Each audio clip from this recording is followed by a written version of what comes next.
Hum. Boa noite, queridos e queridas alunos da Fabra. Sejam bem-vindos mais uma vez ao canal oficial da Faculdade de Fabra aqui no YouTube. Como vocês já sabem, né, eu sempre falo, o canal da Fabra ele tem o objetivo de levar conhecimentos, né, ajudar você a adquirir conhecimentos, experiências, né, para o seu futuro profissional, para a sua vida acadêmica. Então, é sempre um prazer estar aqui com vocês. Para quem não me conhece, sei que muitos já me conhecem, mas eu vou me apresentar. Meu nome é Franciele, eu faço parte da equipe Fabra e sempre estou aqui, né, na apresentação das atividades, de palestras, e eu amo estar aqui com vocês, confesso. E antes de iniciarmos a nossa palestra, que está super bacana, um tema super pertinente, eu quero pedir um favor. Eu quero que você se inscreva, né? Se inscreva no nosso canal, curta a nossa postagem e compartilhem com seus colegas no grupo de WhatsApp, nos grupos de Instagram, né? De modo que a gente possa levar conhecimento a mais pessoas, tá bom? Enquanto vocês fazem isso, vão curtindo, vão compartilhando, e também para ir entrando, né, os participantes, nossos telespectadores da nossa noite, eu vou contar um pouquinho da história da Fabra. Toda palestra eu conto, sim, porque sempre tem uma pessoa nova, um visitante, né? Que é um prazer, gente. É um prazer estar aqui com vocês. Vamos lá. A Fabra, então, nasceu há 11 anos atrás, com a missão de oferecer serviços educacionais de excelência, né? Eu sempre costumo falar que o nosso objetivo é levar, né, o aluno a concluir o curso de graduação, muito mais do que isso, né? Muito mais do que concluir um curso de graduação, e sim realizar um sonho. Quando a Fábio iniciou a sua caminhada lá, há 11 anos atrás, né, o professor Sebastião se lembra, a professora Fátima se lembra, que vão estar conosco hoje à noite, nós tínhamos apenas 3 cursos, e hoje a gente está aí com vários cursos, né, de graduação. Nós temos psicologia, letras, direito, administração, ciências contábeis, um leque muito grande de cursos de graduação, né? Também cursos de pós-graduação, complementação pedagógica e extensão. A paixão da Fabra é educar, é formar pessoas, e por isso que nós estamos aqui, hoje à noite, né? Levando conhecimento até você. Se você ainda não conhece a Fabra, então acesse nosso site, fabra.edu.br. Eu deixei aqui embaixo também na descrição do vídeo o link de acesso para o Facebook, para o Instagram. Então, siga, né? Compartilhe com seus colegas. E vamos lá, então, né? Já deu tempo de vocês curtirem, de compartilharem a nossa live de hoje, a nossa palestra. Então, eu já chamo o professor Rony Coser, que vai ser o nosso mediador, vai estar conosco essa noite, mediando a nossa mesa redonda. Boa noite, professor, seja bem-vindo. Boa noite, minha amiga Franciele. Alegria estar com você aqui, viu? Extremamente empolgado para esse encontro aqui virtual, online. Nossa mesa redonda. Vamos conversar hoje com duas feras da educação, falando sobre um tema muito importante, um tema, além de atual, muito relevante também para a educação. E claro, né, Fran, você, como sempre, com a sua apresentação, introdução épica, esse evento não poderia ser aberto por outra pessoa, né? Agradecer aí também pelo apoio que você está dando Obrigada, professor. Obrigada. a essa. Sim, e agradecer, claro, pelo apoio. Olha, pessoal, essa nossa mesa redonda online, ela é, na verdade, uma promoção, é um trabalho em equipe, né? Nós estamos realizando esse evento, inclusive em comemoração ao Dia do Pedagogo, que é hoje, 20 de maio, amanhã, dia 21, Dia do Profissional de Letras. Então, nós temos na FAB as nossas licenciaturas em Pedagogia, em Letras Português, Letras Inglês, também na modalidade à distância, além da modalidade presencial. E a gente não ia deixar passar em branco, não é verdade, Franciele? Com certeza. Com E certeza. quero. Espero que vocês gostem. Inclusive, professor, o tema da nossa mesa de hoje foi um tema que foi pedido pelos alunos, né? A sugestão de um Olha, aluno, nós acatamos, estamos aí realizando. Espero que muito vocês legal. gostem. Muito legal. O tema é inserção de alunos com necessidades especiais em aulas remotas. Então, como vocês já podem perceber, é um assunto, eu diria, palpitante, né? Além de ser muito atual e relevante. E quero aproveitar aqui, Franciele, todos os alunos que já estão conosco, todos que estão acompanhando, para externar também, na condição de coordenador, o meu agradecimento ao NEAC. Esse evento é uma realização conjunta, juntamente com o NEAC, com o apoio da coordenação geral, da direção geral, e trazemos a vocês. E a ideia é que esses eventos se multipliquem, né, para que a gente possa usar esse espaço aqui e levar conhecimento a vocês, levar conteúdo. Bom, sem mais delongas, Franciele, se você me autorizar, eu já vou convidar aqui a nossa mesa redonda online, virtual, essas duas feras aí, pessoas muito queridas, né, que integram também o corpo docente da Faculdade Fabra. Eu vou começar, eu brinco, pessoal, costumo dizer que são dois ícones da educação. Eu vou chamar primeiro o professor Sebastião, deixa eu já colocar ele aqui, olha ele aí, ó. Boa noite, professor, muito bem-vindo, alegria tê-lo conosco aqui, viu? Boa noite, Fran. Boa noite, professor Rony. O prazer é todo meu, né? É sempre muito bom a gente ter a oportunidade de conversar sobre educação, especialmente sobre educação especial, que é a minha área de paixão mesmo, né? Minha área de pesquisa. E acredito que hoje a gente possa aprender juntos aí com todos muita coisa. Que legal. Eu brinquei, pessoal, vocês que já estão conosco aqui no nosso evento online, eu até brinquei aqui antes de nós entrarmos ao vivo, dizendo que eu não ia me preocupar em falar o currículo dele e também da professora Fátima, que eu já vou chamar daqui a pouquinho, porque senão a gente vai gastar o tempo todo do evento só falando do currículo e da trajetória profissional deles, né? São grandes profissionais, o professor Sebastião, ele é gestor educacional, educador, ensinador, mestre em educação e, como já mencionei, é um dos docentes aqui também da nossa Faculdade Fabra. Professor, muito bem-vindo. Agora, vou chamar também ela, que é igualmente um ícone da educação, professora Fátima, boa noite, muito bem-vinda.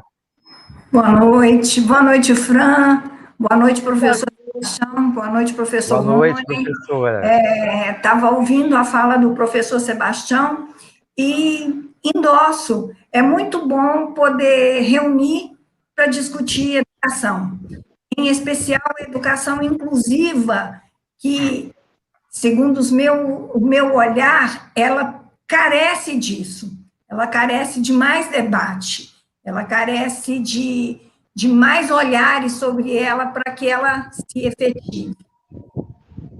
Maravilha, obrigado, professora. Olha, a professora Eu Fátima... que agradeço o convite. Poxa, uma alegria tê-la conosco aqui também.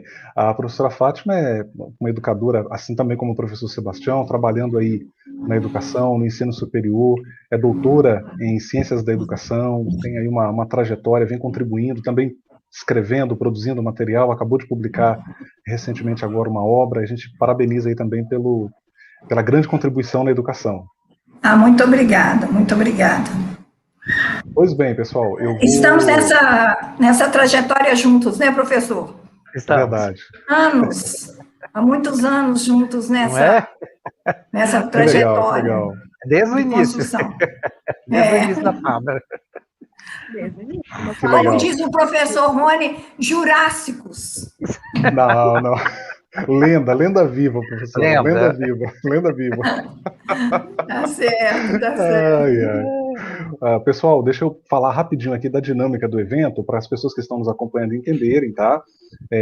Se vocês concordarem, eu vou deixar aqui as 4 telas abertas, porque a gente vai interagindo, eu vou dirigindo algumas perguntas, mas vocês que estão nos acompanhando aí de casa, participando da nossa mesa redonda online, vocês podem registrar as perguntas de vocês, ou mesmo comentários aqui no chat, tá bom? Vocês podem ir fazendo aí as perguntas, a gente vai colocando na tela aqui para as demais pessoas poderem ver. Por exemplo, aqui, ó, já fizeram um comentário aqui elogiando a professora Fátima. Fátima, maravilhosa, minha ex-professora, a Aldineia, comentando. Já teve um outro comentário aqui também. Beijo. Vários comentários. O chat aqui está muito movimentado, quase que a gente não dá conta de acompanhar, né? Mas eu vou estar de olho aqui, e as perguntas chegando a gente coloca também. É importante que vocês aí de casa participem também. E durante a nossa mesa redonda online, nós vamos estar aí disponibilizando também aqui, pessoal, também no chat, o link do formulário para vocês preencherem, fazendo assim um registro da sua participação, da sua frequência, para depois a nossa, e por falar em lenda, né, nossa lendária Franciele emitir lá então a declaração de horas complementares aí, tá bom? Isso, vale hora complementar, a gente não deixa de se inscrever, tá?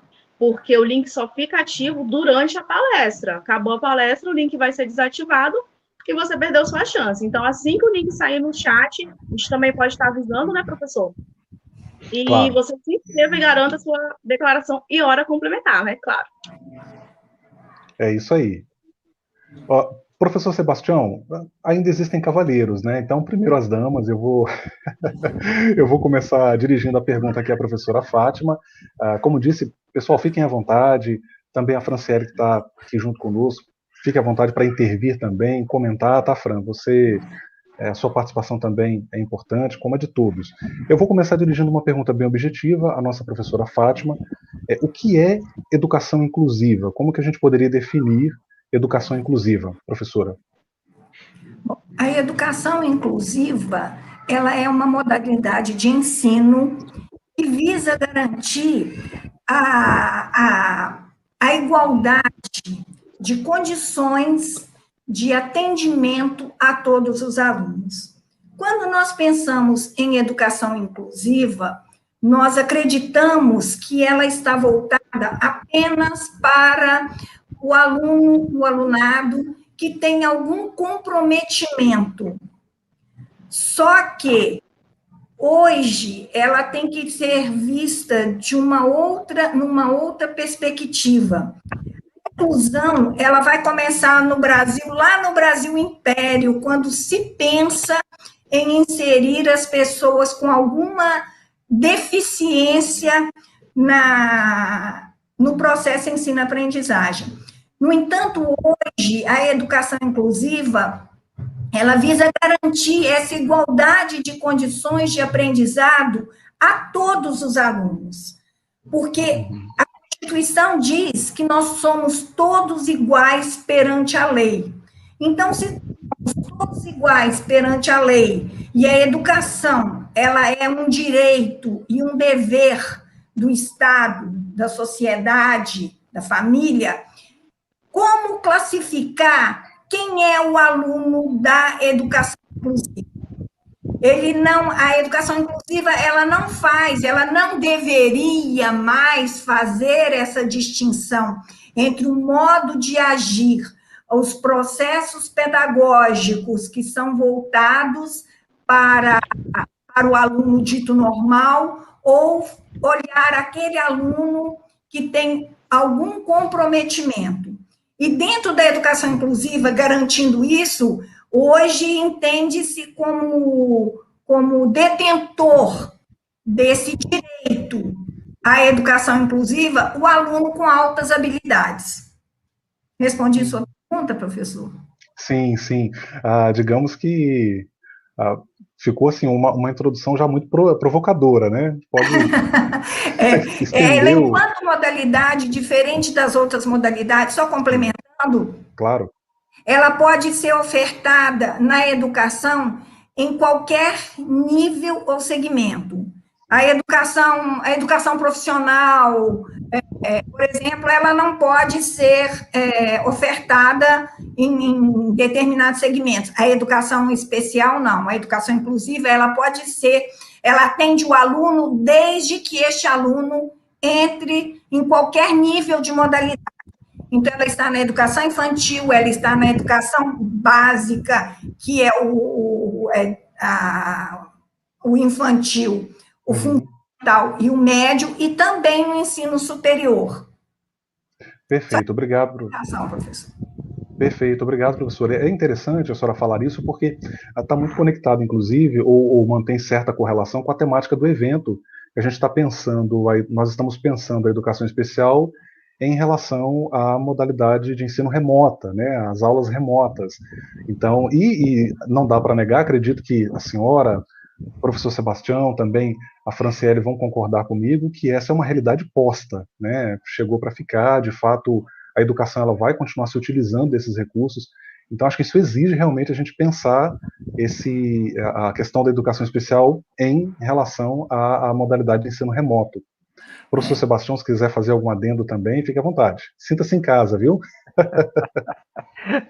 É muito interessante a gente ter, desculpa, a gente ter, né, a educação inclusiva, ou seja, todos de uma sala de aula incluídos, e são todos os alunos, né, com aquele que tem, que demanda um olhar diferenciado, que demanda um trabalho diferenciado, incluído junto com todos que vão trabalhar juntos, vão se socializar, vão aprender e vão se construir como sujeitos sociais, né? Então, é muito interessante, porque você pega um sujeito que tem uma característica especial. A gente está falando isso por causa da lei. Eu não gosto muito de classificar a pessoa, de rotular a pessoa, né? Mas tem um sujeito que ele tem uma característica especial, ele demanda um olhar especial, e ele está diferenciado, ele está incluído numa classe regular de ensino, onde todos ali são iguais, como a professora Fátima falou.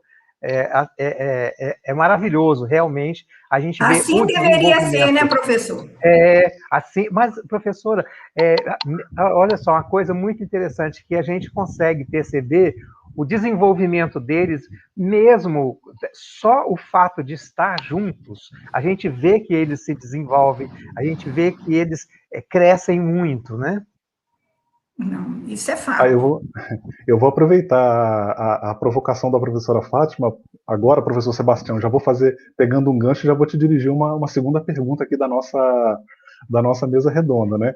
Que é o seguinte: a educação inclusiva, né? Essa questão da inclusividade aí dos alunos com necessidades especiais, a gente pode considerar ela hoje uma realidade na educação brasileira? A ideia que a gente está tentando trazer à tona, que é o seguinte, né? Em que nós avançamos, o que ainda precisa ser feito, né? Claro, esse é um assunto muito amplo, mas tenho certeza que o senhor pode nos dar um panorama dessa realidade hoje. Assim, a gente sofre muito quando a gente vai falar da realidade, né? Das realidades que nós temos. Mas, assim, precisamos potencializar, reforçar que tanto a escola pública quanto a escola privada não mede esforço para poder acolher, para poder matricular, para poder desenvolver um trabalho com as crianças que demandam um olhar diferenciado, um trabalho diferenciado, né? As crianças consideradas especiais. Essa realidade hoje, a nível de Brasil, ela foge muito dentro do contexto do real para o potencial. É uma pena, porque nós temos o real, que é o nosso estudante, e aí, quando a gente pensa no potencial, né, em potencializar esse sujeito na sala de aula, a gente verifica que temos muito que aprender ainda, temos muito que ensinar aos nossos profissionais. Os nossos profissionais de sala de aula, professores regentes, professores especialistas e os próprios professores da educação especial precisam aprender, ter um pouco mais de controle em cima das suas práticas, da sua prática pedagógica, cuidado com a sua prática pedagógica em relação a esse sujeito. O que eu percebo é muita situação de abandono em relação à prática pedagógica na sala de aula, né? Às vezes tem um trabalho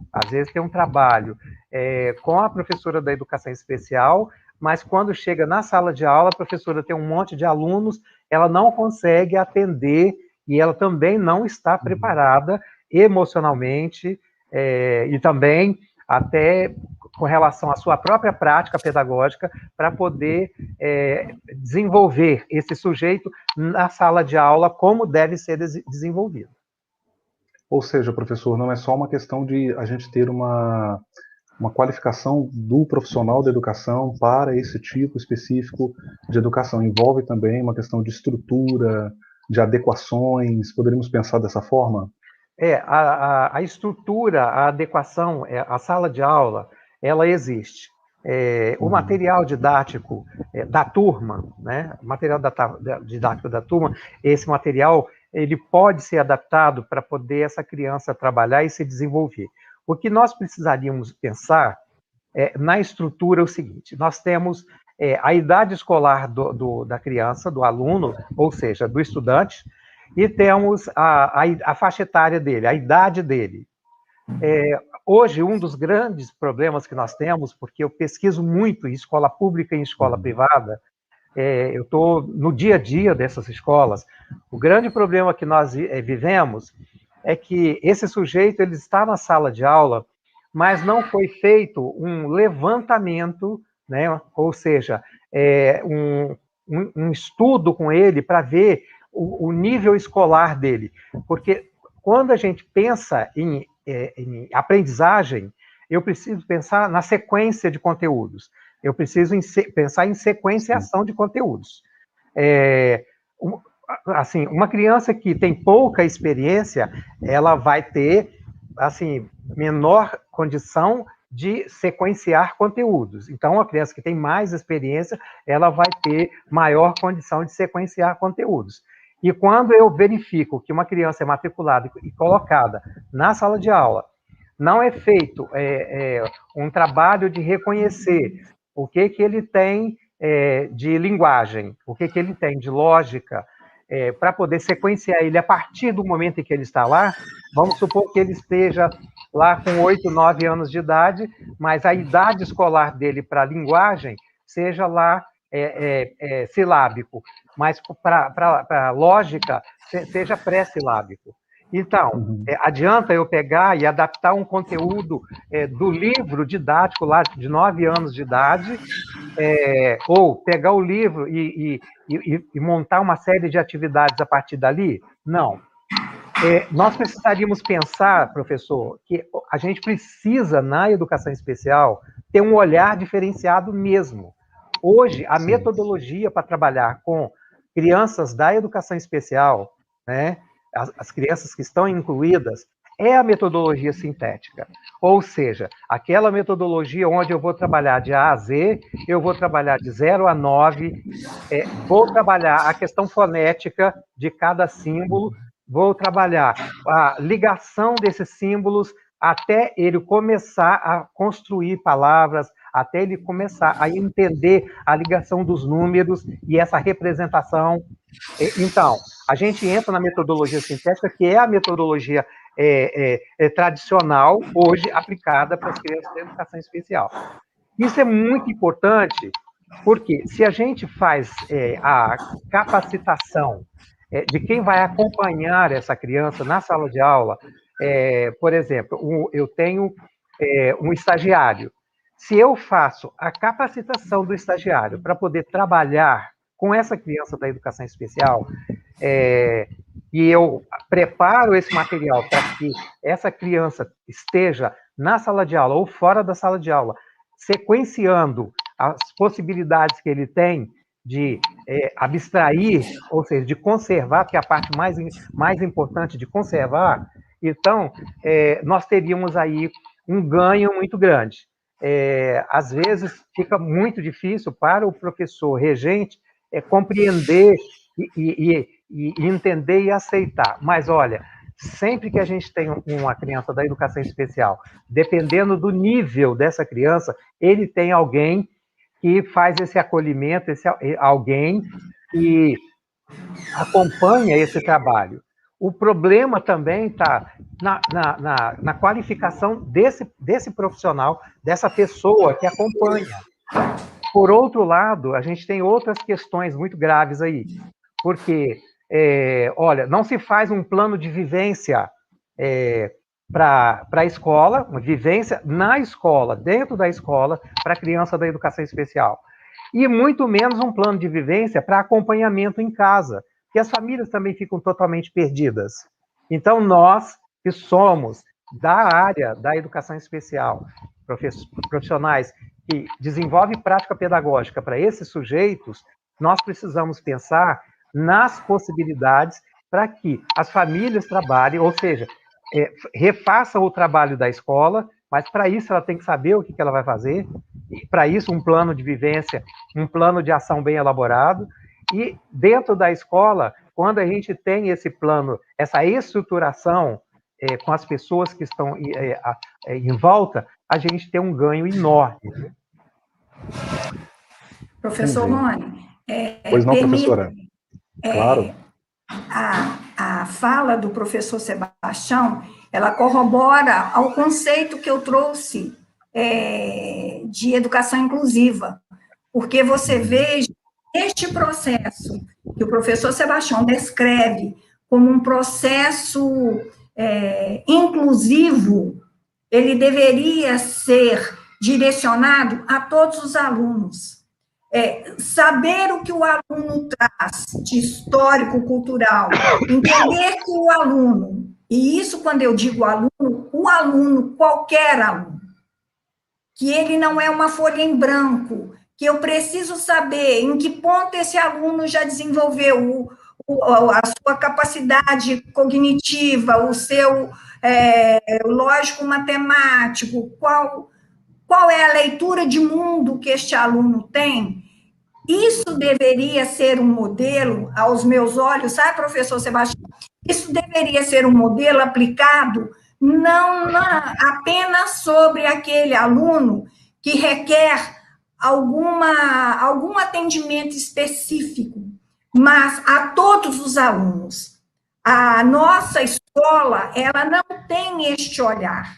A escola, como um todo, ela não tem este olhar. O que este meu aluno já traz? O que esse meu aluno já aprendeu antes de chegar à minha sala? Pois é, professora. Eu acredito que esta realidade ela seja menos perceptível na escola do ensino privado, porque ali ele tem um pai que é o cliente, né, que é o pagador, e que é mais atento. Nas nossas escolas públicas, as pessoas ainda veem a educação como um favor, como se elas fossem detentoras desse direito, como se a educação não fosse um direito subjetivo que é parte dela. Então, aí só complementando aqui, professora, a gente, dentro dessa problemática toda que a gente está discutindo, debatendo aqui, a gente vive uma realidade, que ela é a realidade do Brasil, que, assim, a escola é conteudista, a escola pautada a resultados. Quando nós temos uma escola pautada a resultados, a gente não pensa na qualidade, a gente pensa em dar para as famílias, né, a melhor nota, ou seja, um número para a família. O retorno que a família quer. É o retorno que a família quer, mas assim, a família aprendeu que é dessa forma, então a gente não pode culpá-la, né? Vamos colocar as coisas bem claras aqui, que quem está nos ouvindo aí... É um processo, verdade, você tem razão. Então, essa questão, né, da gente trabalhar com escola, né, conteudista, pautada a resultados, ela é tradicional mesmo, ela é de uma forma onde ela é punitiva, ela pune ao professor, ela pune as nossas crianças, todas elas, conforme você colocou aí com muita propriedade, ela é punitiva e ela tira do sujeito a possibilidade dele ter o desejo de aprender, a possibilidade dele ficar emocionado com a aprendizagem. Porque ele vai ficar focado o tempo todo em memorizar alguma coisa para poder dar resultado, e isso não é produção de conhecimento para ninguém. Então, a gente tem problemas graves, tem problemas graves para solucionar, sabe, na nossa cultura educacional, né? Então, processo de ensino e aprendizagem, ele, assim, está hoje, né, se modificando, né, mas na maioria dos aspectos, para poder atender as questões que são de direito do sujeito, que é constitucional, que está aí na Lei de Diretrizes e Bases da Educação, né, que é de direito do sujeito, que aprender com significado, aprender a aprender, aprender a fazer, ou seja... Aprender a ser, ou seja, se eu sou esse sujeito, eu inovo, eu sou altamente criativo, ou seja, nós conseguimos desenvolver um sujeito talentoso. Então, a gente se perde nesse universo de discurso de educação vazio que temos dentro das escolas, com leitura de textos vazios. Eu pego textos de alguns autores que alguns professores levam para a gente ler, eu falo assim, nossa, cadê a lixeira, gente? Professor, mas eu o acho professor que Sebastião. esses textos, professor, eu acho que mesmo o texto vazio, ele serve para encher um copo, né? Serve para a gente fazer essa reflexão. Você discutir aquele texto, você acaba enchendo o copo. É verdade. Professores, pessoal, vocês que estão acompanhando em casa aí, vocês já perceberam que a coisa pegou fogo aqui, né? O assunto está rendendo e são duas feras, né? De fato, muita experiência para compartilhar com a gente, além, é claro, né, do evidente aporte teórico, né, que eles têm também para falar do assunto. Mas vamos dar uma pausazinha aqui, professora Fátima, professor Sebastião, Franciele, só para a gente dar uma olhada aqui nos comentários, que são bem interessantes. Claro. Eu vou voltar um pouquinho, professor Sebastião. O senhor falava sobre a questão do trabalho ali das estagiárias. A Letícia Coelho está com a gente aqui. E aproveitar, pessoal, para agradecer a presença de todos vocês. Nós estamos com uma média aqui de frequência muito boa, tá, professores? Vocês são famosos, né? Falou que é Sebastião e Fátima, os alunos vêm mesmo, né? Então, olha só. Agradecemos o carinho, né, professor? Exatamente, muito obrigado a todos pelo carinho mesmo. Agradeço imensamente o carinho. Não, olha, porque eu não estou dando conta não vou dar conta de colocar aqui, mas tem várias mensagens aqui para depois vocês voltem lá no chat, lá tem muitas mensagens para vocês aqui. A Letícia Coelho, ela comenta, né? Ela não está fazendo uma pergunta, ela comenta, ela fala, olha, inclusive muitos professores regentes não atendem seus alunos especiais. As estagiárias têm que se virar nos 30, sem algo proposto pelo professor, né? Então ela está colocando aí e pelo que vocês acabaram de comentar, é uma realidade de fato. A Fabiana também está com a gente aqui, ó. Ela faz uma pergunta, né? A Fabiana Costa, como fazer com que a educação seja realmente inclusiva em tempos de pandemia, principalmente na educação básica, em que os alunos precisam de um apoio maior? Pergunta interessante, não é, professores? Quem pode ajudar aí a Fabiana?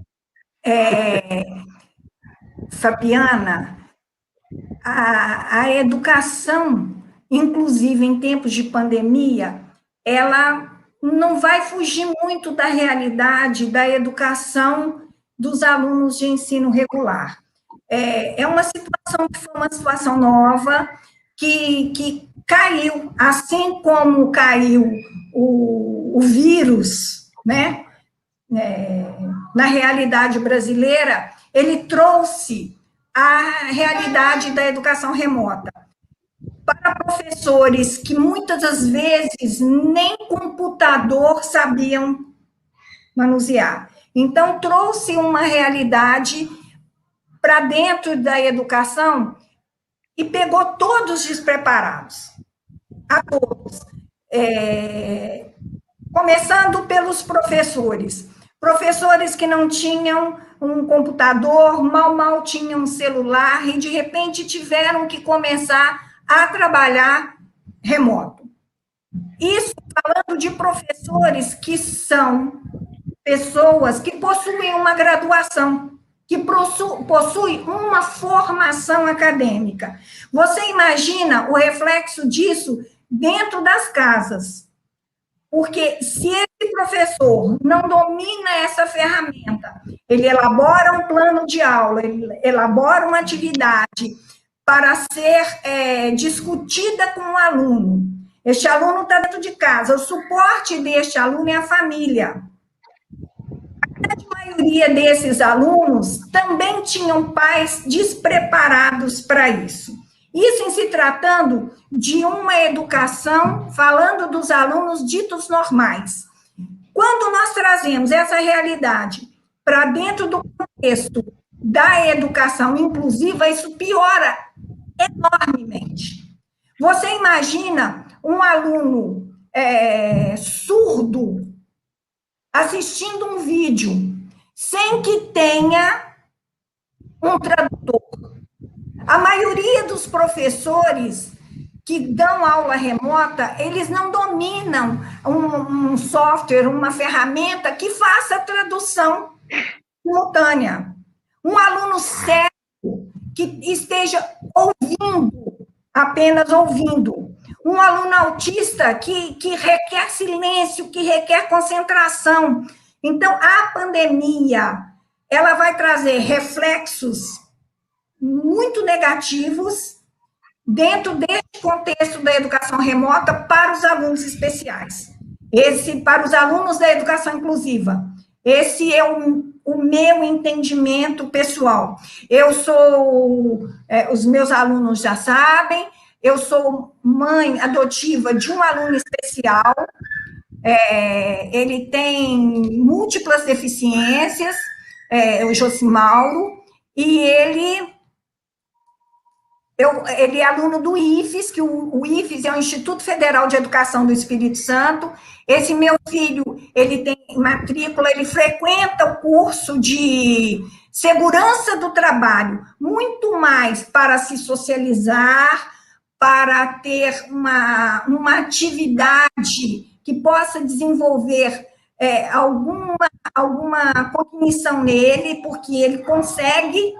Eu acredito que todos consigam, mas nesse tempo de pandemia, de aula remota, eu fui obrigada a trancar a matrícula dele para que ele não ficasse reprovado.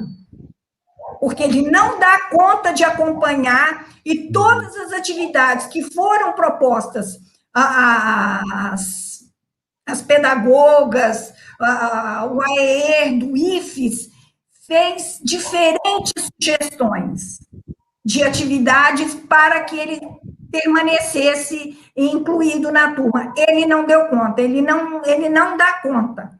Então, nós tivemos que trocar a matrícula dele. Deixa eu até pegar um gancho. Sim, Fabiana. Oi?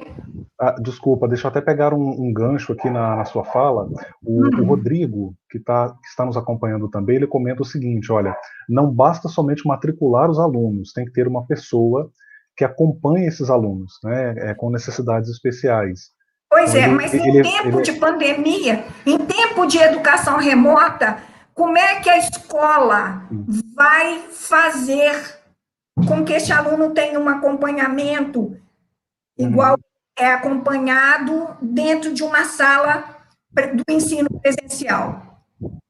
Ele não tem como. É um desafio. Né? Nós temos que contar, então, com ferramentas, com instrumentos, com softwares que nos faça esse auxílio, que na maioria das vezes não atende às necessidades especiais desses alunos. Entendi. Concorda, professor Sebastião? Então, tem uma coisa bastante interessante, professor, nessa fala sua, porque mesmo que em casa a família tenha recurso, né, de tecnologia, eles não suportam, eles não conseguem ficar na frente do computador. O meu não conseguiu. E esta é uma realidade, o seguinte, né, eu consigo viver as duas realidades, a realidade de escola pública e a realidade de escola particular. Então, aquele que tem condições de tecnologia, e o prejuízo é realmente, conforme você falou, o prejuízo para eles é enorme, porque nós temos problemas aí de socialização grave, perdas de aprendizagens, de desenvolvimento adquirido, assim, prejuízos enormes para esses sujeitos. Nesse período, para vocês terem uma ideia, nesse período de pandemia, pelo que eu estou observando, eu estou acompanhando hoje 78 crianças da educação especial.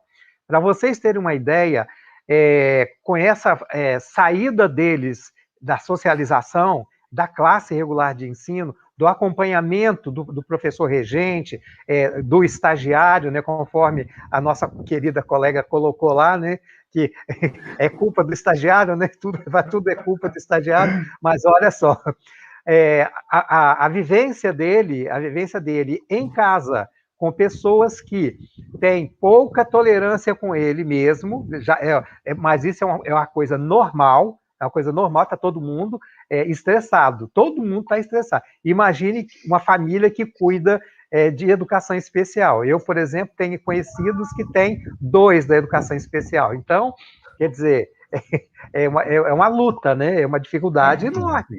É uma realidade que, assim, precisa de muito apoio emocional, precisa de terapia mesmo, às vezes, para poder a família suportar.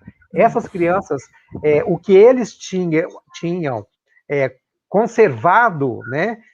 Já O que eles perderam. perderam, e agora nós estamos recomeçando um processo de mais de um ano de prejuízo, né?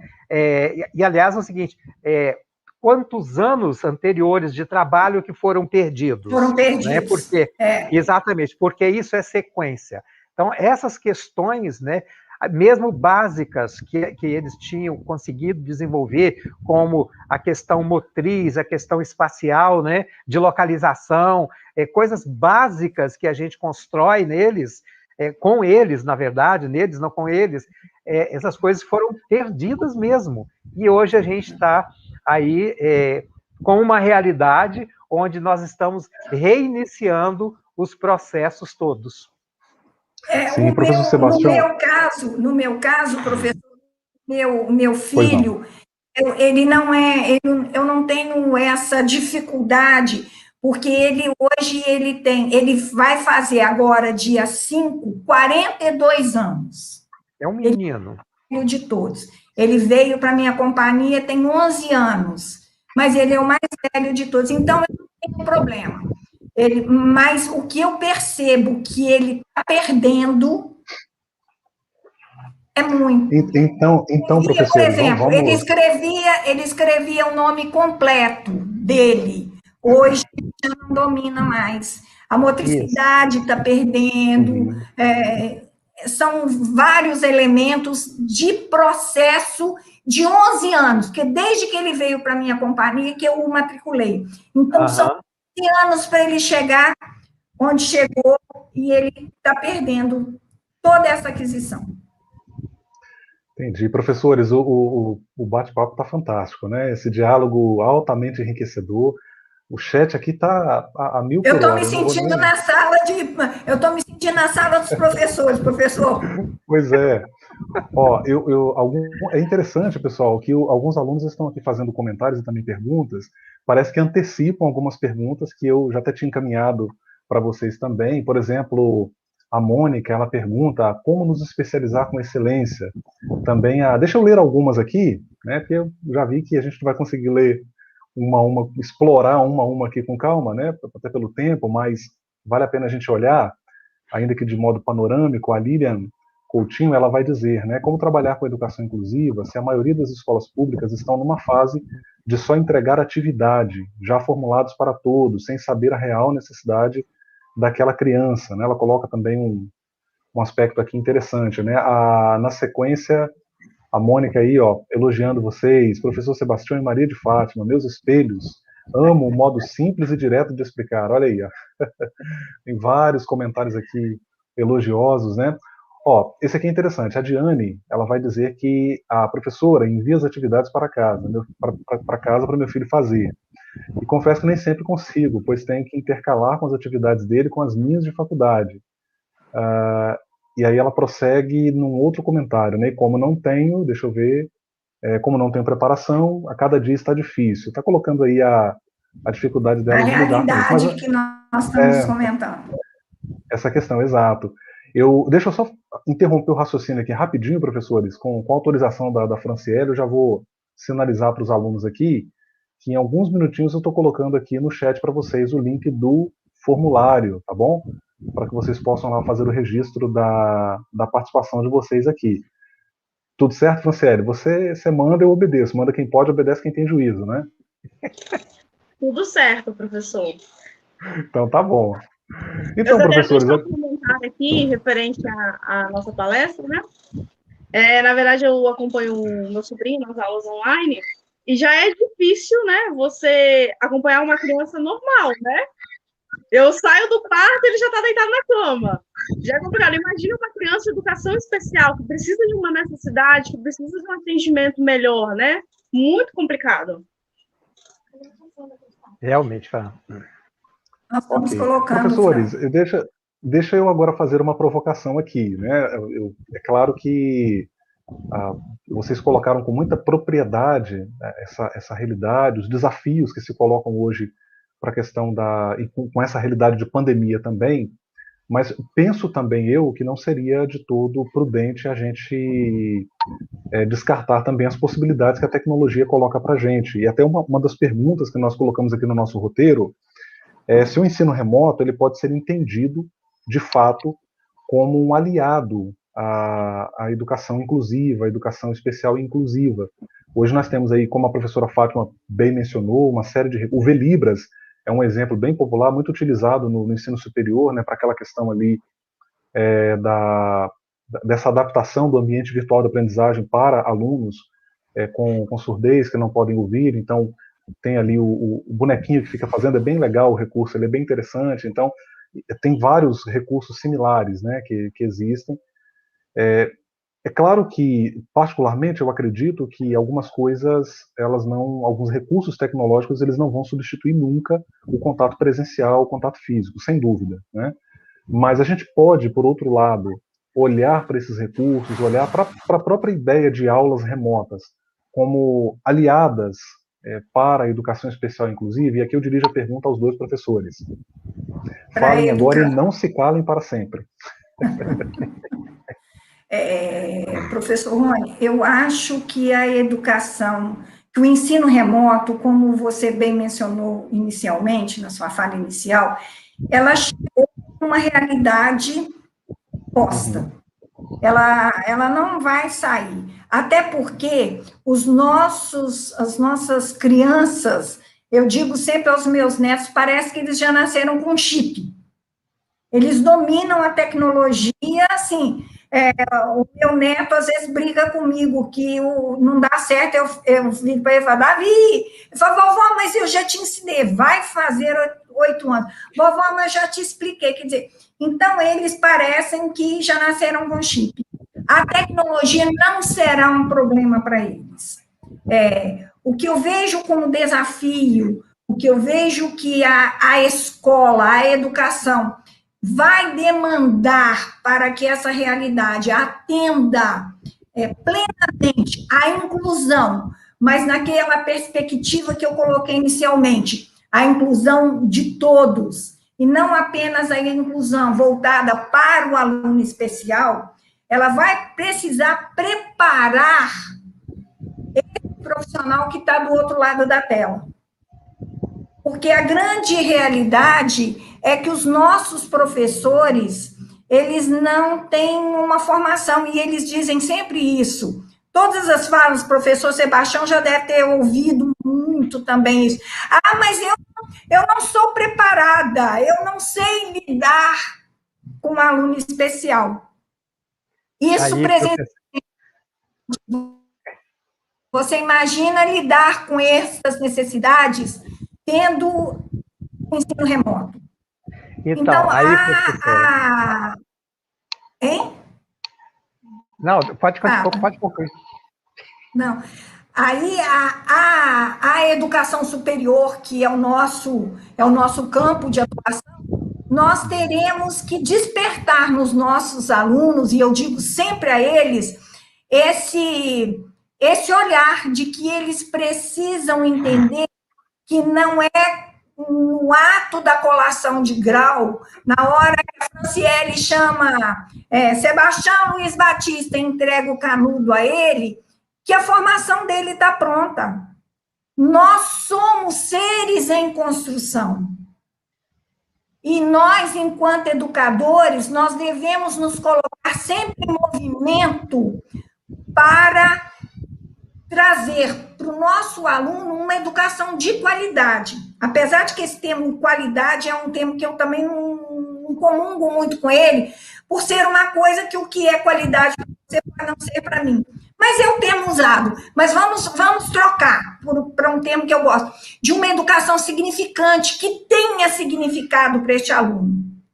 Que o aluno consiga aplicar aquele aprendizado no cotidiano dele.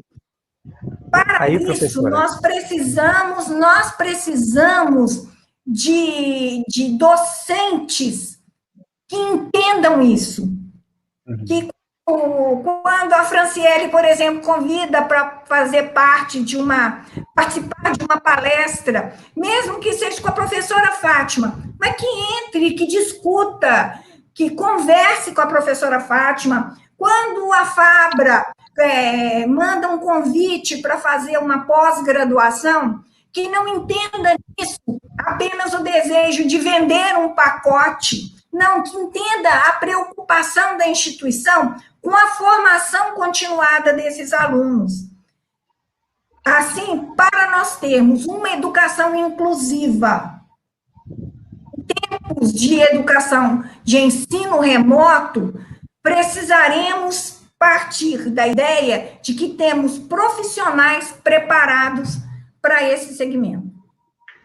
Então, professora, assim, complementando o que você, né, acabou de colocar com muita propriedade, uma das coisas assim que funciona muito bem, a gente precisa pensar nas duas questões, né? Quem tem tecnologia em casa, e aí dá para fazer um planejamento esse com música, para trabalhar o conteúdo, planejamento esse onde nós temos aí a fantasia para poder pegar a criança da educação especial, para que ela se encante.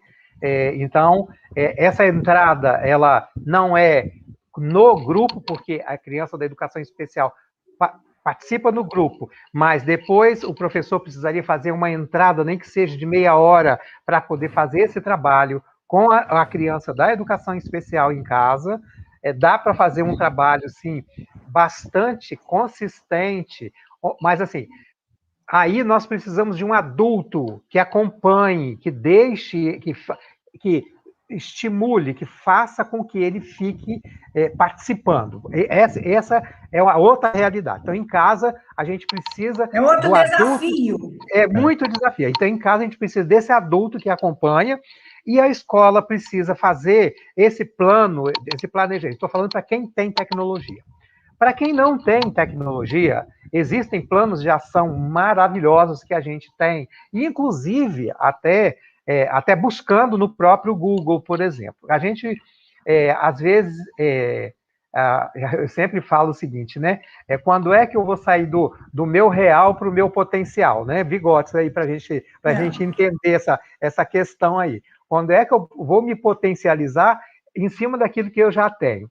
Porque se eu for fazer uma busca simples no Google, por exemplo, recursos para trabalhar alfabetização de crianças cegas, para trabalhar, não só crianças, trabalhar com cegos. Gente, lá tem oficinas maravilhosas que vão trazer lá, por exemplo, fazer a alfabetização de criança cega com autodescrição utilizando caixa de ovos com bolinha de isopor, onde ele vai aprender o alfabeto, vai aprender de 0 a 9, vai aprender a ligação disso. Gente, é incrível para a gente trabalhar com o cego com autodescrição. E aí a gente tem oficinas para trabalhar com surdo, tem várias oficinas com coisas muito básicas, porque tudo é tecnologia. Se eu estou falando de caixa de ovos e bolinha de isopor, estou falando de tecnologia. Eu estou falando, né, assistiva, exatamente. Então, se a gente tem, né, assim, a busca para poder fazer um plano de ação, e em cima desse plano de ação, convidar a família para conversar com a família e dizer, olha, se você fizer assim, assim, assim, vai dar resultado. Então, agora, a gente, quando vai para a escola pública, a gente realmente tem um distanciamento maior, uma dificuldade maior. A realidade sabe, os distanciamentos são maiores. Para você conseguir levar até essa criança esses recursos, também nós precisamos aí analisar o seguinte: quem é o adulto, qual é o nível do adulto, o nível perceptivo, reflexivo, o nível, sabe, de condição mental para que esse adulto possa fazer esse trabalho. Então, sempre quando a gente leva para esses campos, a gente percebe os prejuízos que as nossas crianças da educação especial têm. por plano de ação, né? Por plano de vivência, elaboração de plano de vivência, por questões de adaptação curricular, porque o olhar da adaptação curricular não está direcionado para a idade escolar dele e a faixa etária dele. Normalmente, quando a gente tem uma adaptação de um currículo, se a gente for analisar direitinho, não foi feito esse levantamento. Então, mas assim, gente, olha, eu tiro o chapéu para os nossos professores regentes, sério, porque eu tenho professores com 5, 6 alunos numa classe, 5, 6 alunos que demandam totalmente a atenção do professor, que tiram a atenção dos coleguinhas, tiram a atenção do professor, e esse professor é tão desafiado a cumprir o papel dele, o trabalho dele, que é desenvolver todos. Aqui a gente não está tecendo críticas nunca à prática pedagógica, ao professor. Não, aqui a gente está fazendo aqui um debate, uma discussão do que a gente poderia fazer para somar, para poder ajudar. Essa é a ideia nossa, né? Eu vejo professores que eles têm uma dificuldade enorme, porque tem turmas muito grandes, turmas com mais de 30 alunos. Nessa turma tem lá 5, 6, 7 alunos da educação especial, alunos com total dependência, inclusive, né? Porque depende de higiene, depende de alimentação, depende de uma série de fatores, e essa inclusão é necessária. A gente não está aqui discutindo isso, né? Ela é necessária, mas também a gente precisa verificar o seguinte: quem é que está do outro lado, né?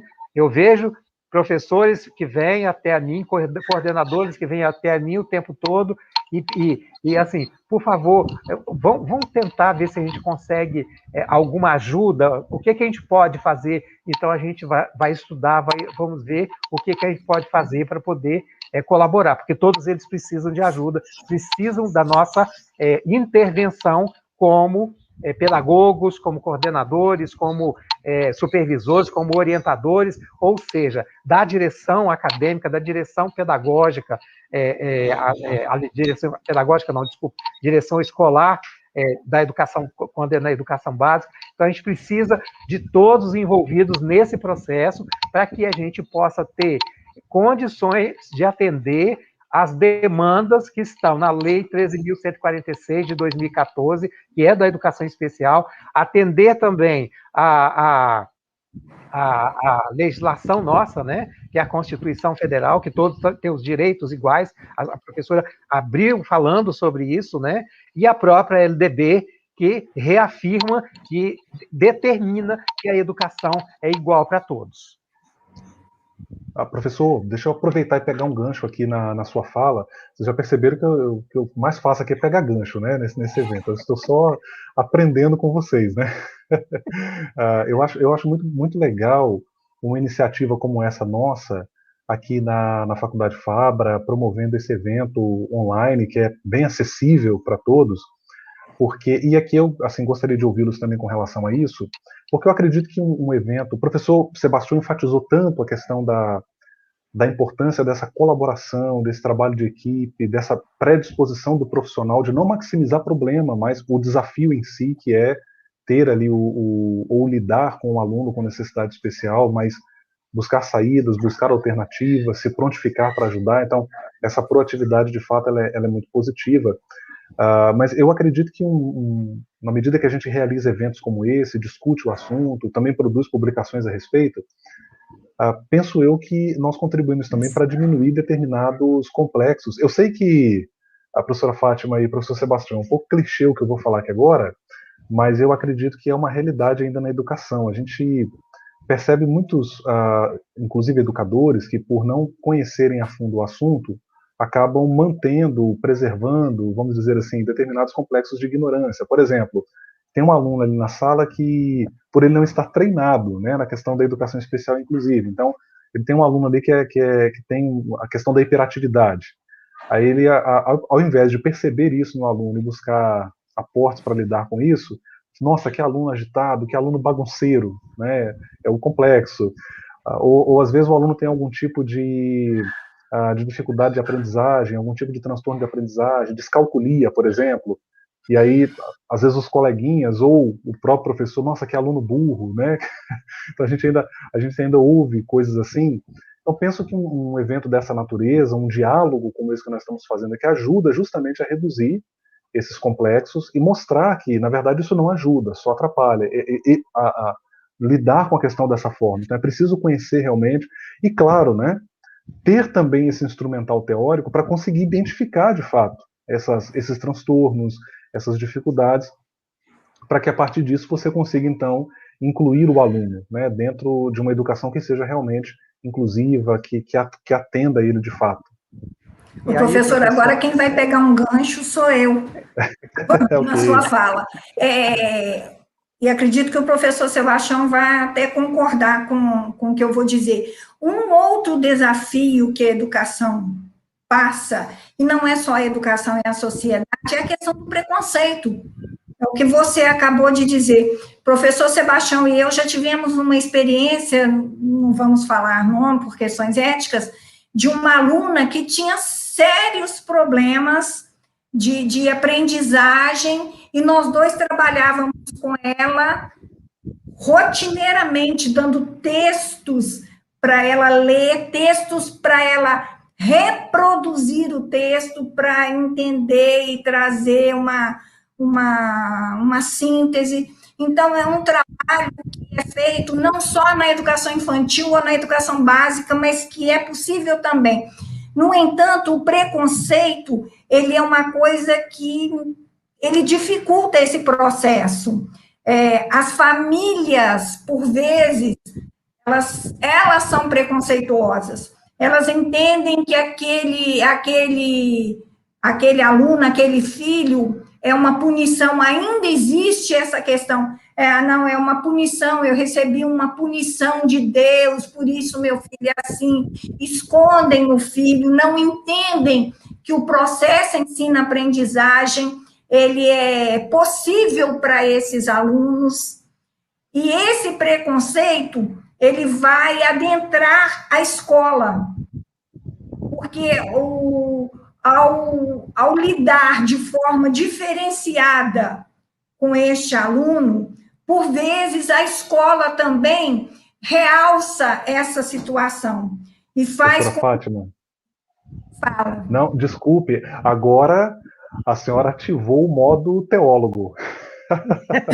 Porque, senhora, vocês sabem, né, gente, que eu tenho a minha formação maior, eu sou pedagogo, mas a minha formação maior é em teologia, e a senhora tocou numa questão interessantíssima, porque essas leituras religiosas, muitas vezes também marcadas por ignorância, justamente ignorância do que o próprio Evangelho propõe, né? Jesus, ele em um dado momento, esses dias eu até troquei texto com um dos professores lá da Pontifícia Universidade Católica do Paraná, e foi bem interessante ali o meu diálogo com ele. Ele me chamou a atenção para algo que eu nunca tinha percebido ali num texto do Novo Testamento. Há uma ocasião em que Jesus ele está com os discípulos e eles veem um homem cego, e aí os discípulos perguntam para Jesus, né? Fala, Senhor, quem pecou? Foi ele ou seus pais para que ele nascesse cego, para que ele nascesse assim? E a resposta de Jesus, como sempre, era típica dele, né?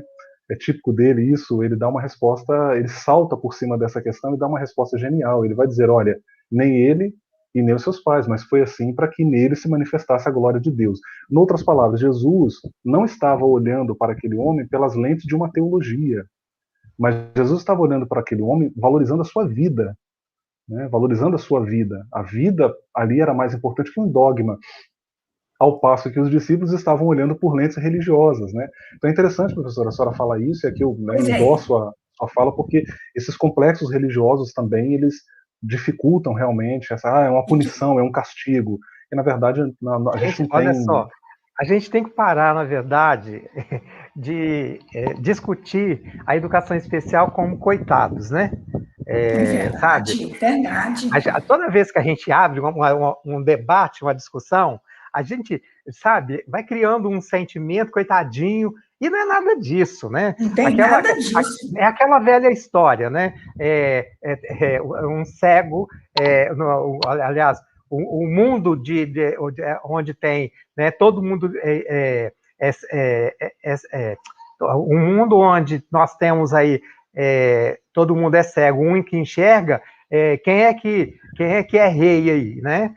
Então, é o cara que enxerga ou é todo mundo que é cego? Então, a gente precisa verificar o seguinte, analisar que essas pessoas, elas têm potencial, elas se viram, muitas rejeitam ajuda mesmo, não querem ajuda, muitas que eu conheço, elas querem autonomia, querem ser independente, precisam ser independente, e a gente precisa ter esse olhar de igualdade para elas, né? A gente precisa de parar com esse discurso de que eles são realmente diferenciados, que eles têm muitas dificuldades, muitas limitações, mas às vezes eles têm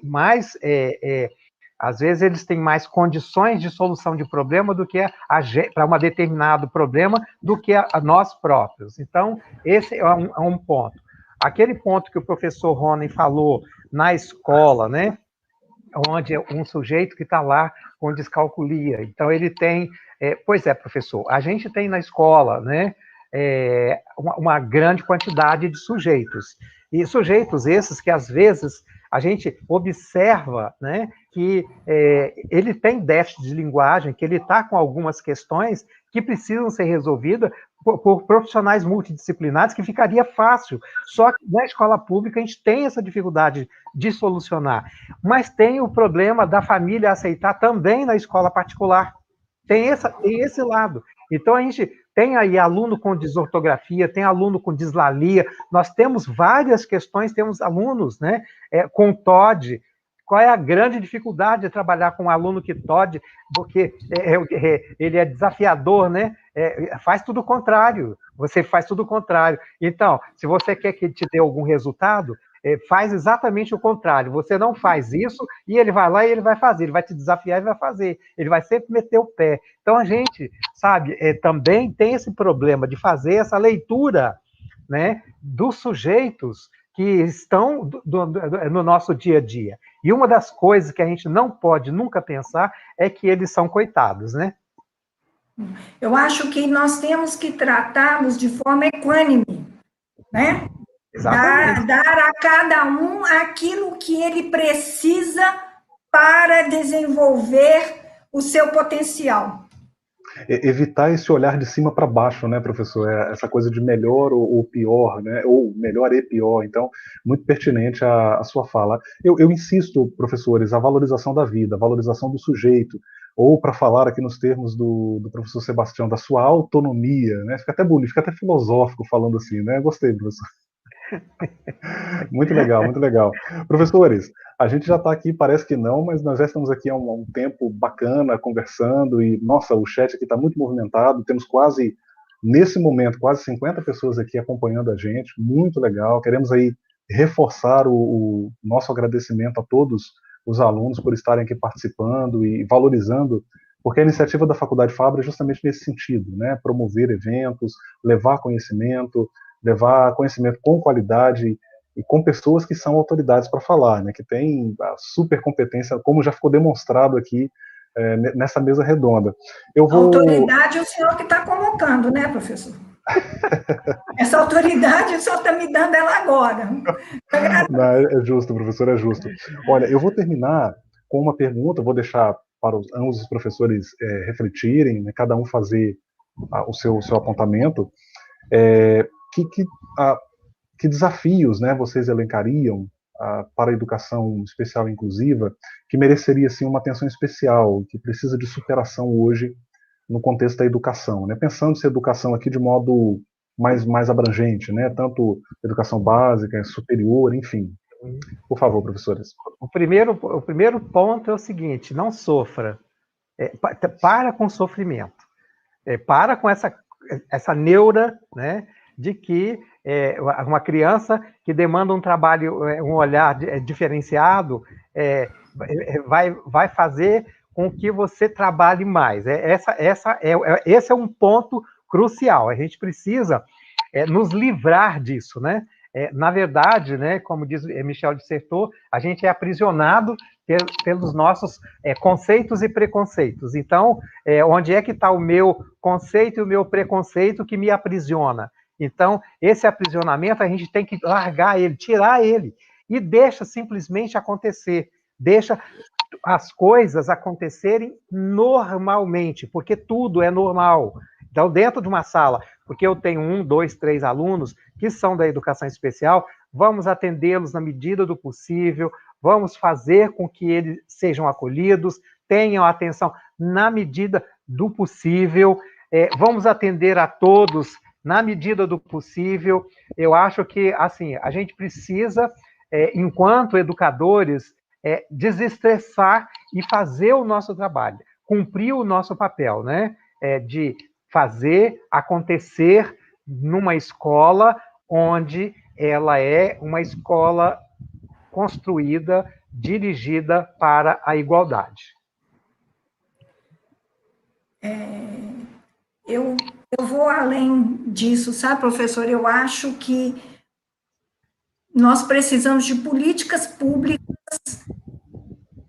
que sejam mais positivas, que elas tenham mais efetividade no campo da educação. Porque, na forma da lei, não só a legislação, só a Constituição, só a LDB, só as leis, só os decretos, elas não solucionam. E parto para essa minha afirmação de falas dos alunos que trazem registrado esse sofrimento, sabe, professor? Enquanto estagiários, pela forma, por exemplo, com que eles são contratados. Eles são contratados enquanto estagiários, ou seja, num processo de construção de conhecimento. E quando adentram a escola, mesmo que queiram tomar uma iniciativa de trabalhar com este aluno da educação inclusiva para fazer a inclusão, há um impeditivo da direção, há um impeditivo do professor regente por se sentir incomodado com aquela situação. Então, de políticas públicas que garantam a acessibilidade desse aluno, mas uma acessibilidade, eu disse numa aula anterior aos meus alunos, numa acessibilidade que não é só deixar este aluno entrar na sala de aula. O entrar na sala de aula não vai dar a ele condição que realmente seja olhado o currículo, como o professor trouxe, o professor Paixão trouxe. Que currículo é esse que está sendo desenvolvido com esse aluno? Qual é a metodologia avaliativa que vai demandar este aluno? Então, que tenhamos políticas públicas que garanta a ele não só o direito da educação, mas que esse direito da educação, ele precisa estar alinhado com direito à saúde, com direito à segurança. Então, aos meus olhos, a educação, para ela ser efetivamente uma educação inclusiva, nós precisamos de políticas públicas que sejam mais aplicadas, que tenham mais força para reverter todo esse quadro. E aí, professora, só um recadinho aqui para os nossos estagiários queridos, nossos meninão. Meninão que cuida de meninão, né?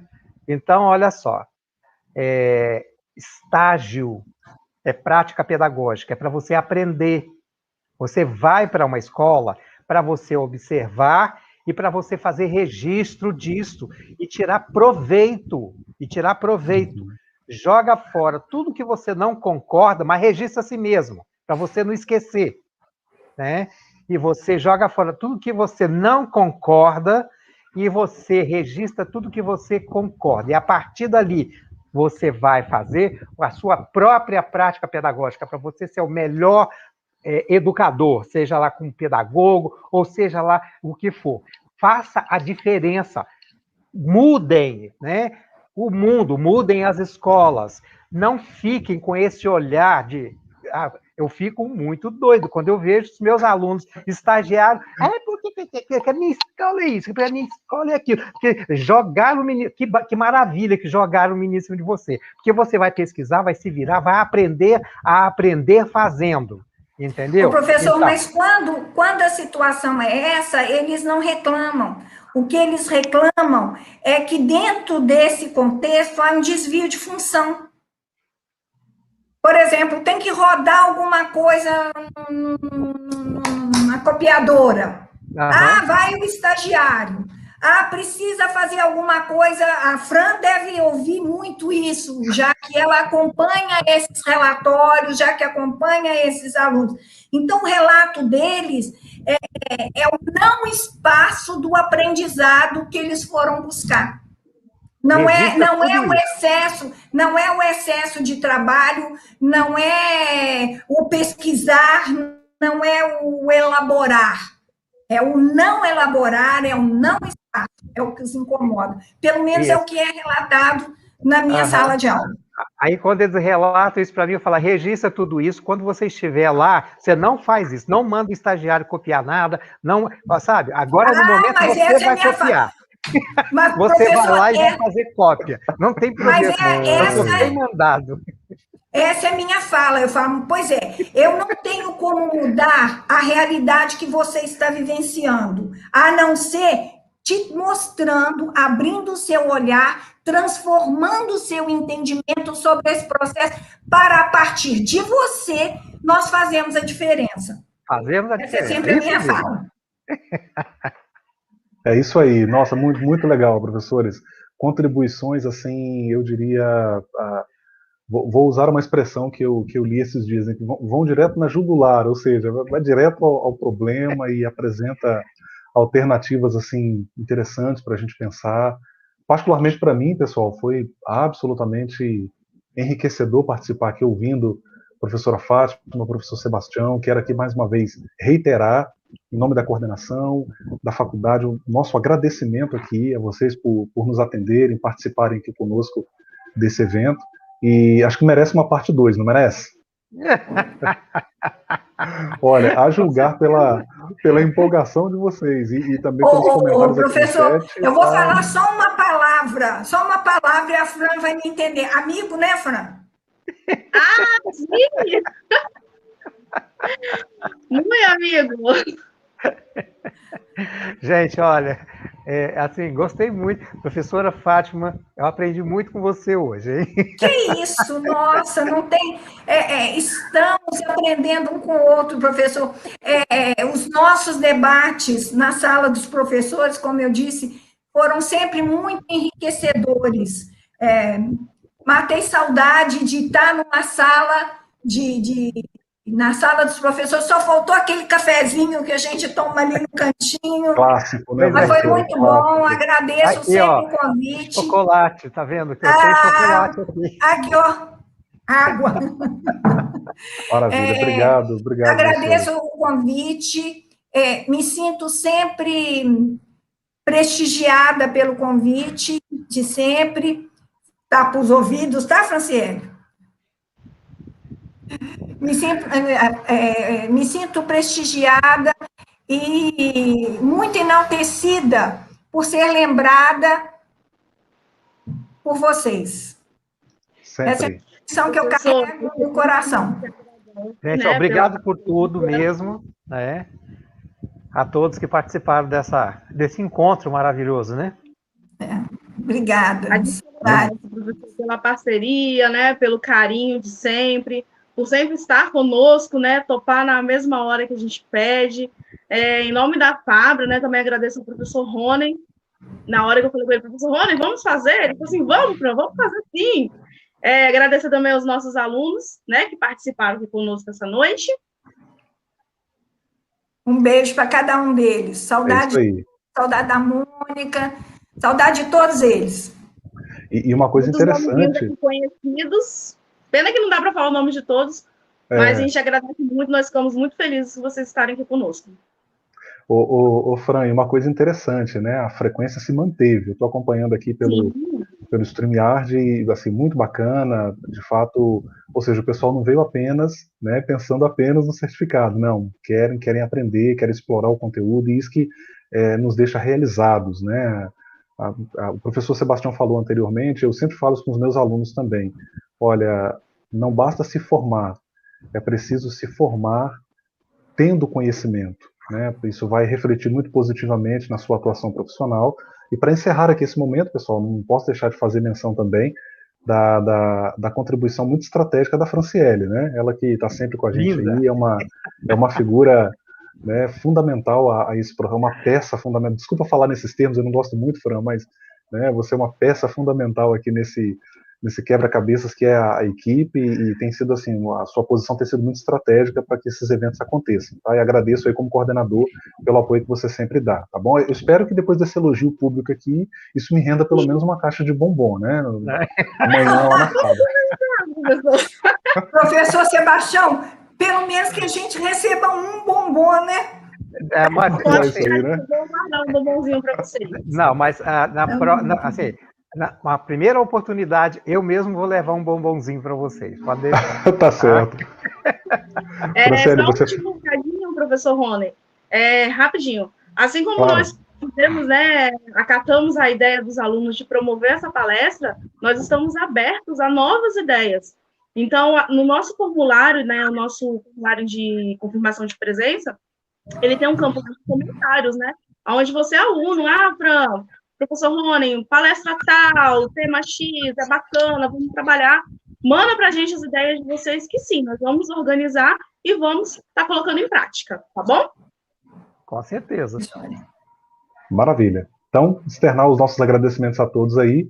Nos vemos no próximo evento. Fique sempre atentos lá ao portal do aluno, ao e-mail, por onde a gente manda lá, também, claro, nas mídias sociais da Fabra, no Instagram e outras mídias, sempre divulgando também, para que vocês possam estar a par aí dos novos eventos que a gente vem promovendo. Grande abraço a todos. Mais uma vez, professores, obrigado. Nos encontramos aí no outro evento. Beijo. Tá certo. Tchau, tchau. Muito obrigada e boa noite a todos. Boa noite. Até mais a todos.